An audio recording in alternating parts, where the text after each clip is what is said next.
Welcome to Bite Size SEO News, where I find the top 3 news in digital marketing so you don't have to, where I make news easy to digest and easy to follow. If you want to read the article, links are posted in the show notes below, so you never have to worry about FOMO.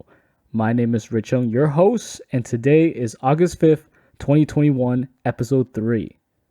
Coming up, I'll be talking about today's top 3 news you definitely don't want to miss. Story 1. Google Broad Core updates confirm to impact image search. Story 2. The rise of digital marketing and podcasts. Story 3. TikTok testing TikTok stories.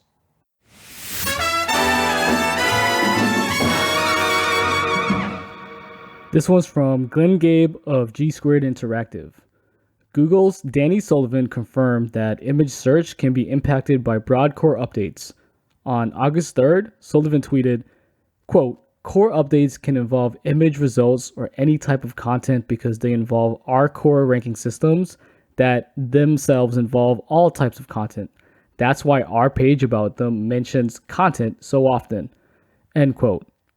How does Google image search work? Ranking an image search. It's about the image and landing page combination.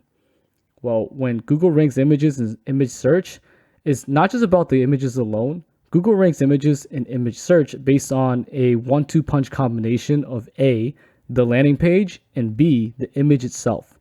The reason is because Google wants to make sure users can find out more about the content behind the image ranking. Glenn adds that it could be why image search can be impacted by broad core updates. For example, if a page drops in web search, that scoring could potentially impact the calculation for image search rankings. But like Glenn explained earlier, not all sites impacted by broad core updates will see a drop in image search rankings. Different areas of a site can be impacted in different ways. Glenn also wrote about image rankings in web search. If this article appeals to you, you can read more about it in the show notes linked to the article. Next story. This one's from Rob Horowitz of Mindsetter. More money is now spent in the US on digital advertising than on television and print advertising. That's just one part of the study, as the audience for online podcasts is growing, while the radio audience is beginning to decline. Nearly 2 out of 3, or rather 63%, advertising dollars were spent digitally in 2020, according to eMarketer estimates. That added up to more than $150 billion devoted to digital advertising in 2020 alone, a $20 billion increase from the year before. For each of the past 3 years, digital has taken an increasing and now dominant slice of the advertising pie, jumping from 49% in 2018 to 55% in 2019 to 63% in 2020.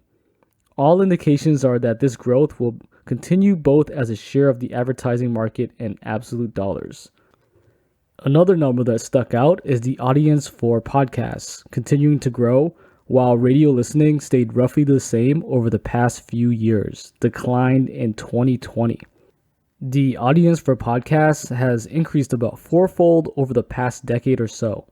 As of 2021, 41% of Americans ages 12 or older have listened to a podcast in the past month, according to the Infinite Dial, reported by Edison Research and Triton Digital, up from 37% in 2020 and just 9% in 2008, detailed Pew. These numbers are jaw-dropping. What do you guys think? Will these trends continue to hold up, or do you think they will stall as the economy reopens? Or do you think we're about to get into another lockdown as other COVID variants plague the world? Let me know what you think by sending me a tweet at SEO by Rich. And make sure to check out Rob's article for more information. Our final story for today, this one's by Andrew Hutchinson of Social Media Today. Instagram, Facebook, YouTube, LinkedIn, and Snapchat, they all have it, while Twitter just got rid of theirs. It's only natural that TikTok would have their own stories variation, and so we're seeing a lot of zucking lately. Not just by Zuckerberg himself, but by all the powerhouses. In today's age, it's like, it's to be or not to be, that is the question. TikTok stories will disappear after 24 hours and would be displayed in a collapsible left-hand side panel in the main feed of the app. Users would then be able to tap into stories from people and profiles that they follow and tap through the story's frames, indicated by the gray bars along the bottom of the story display.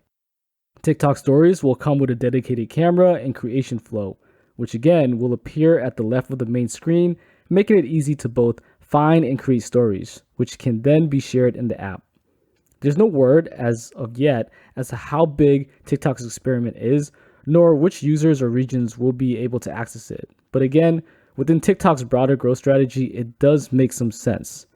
Hutchinson attributes this additional feature to monetization, as it could give users more options to monetize with ads, as TikTok has recently been making pushes to make their platform more ad-friendly. If you'd like more information, you can check out Hutchinson's article in the show notes below.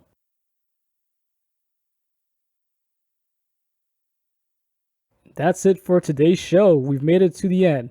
You're good to go and ready for the day. If you've enjoyed this podcast, please rate the show so it helps spread the news and I can continue doing what I do best, which is providing you the latest SEO news you just cannot miss. Served tapa style, making it easy on the stomach and on the go.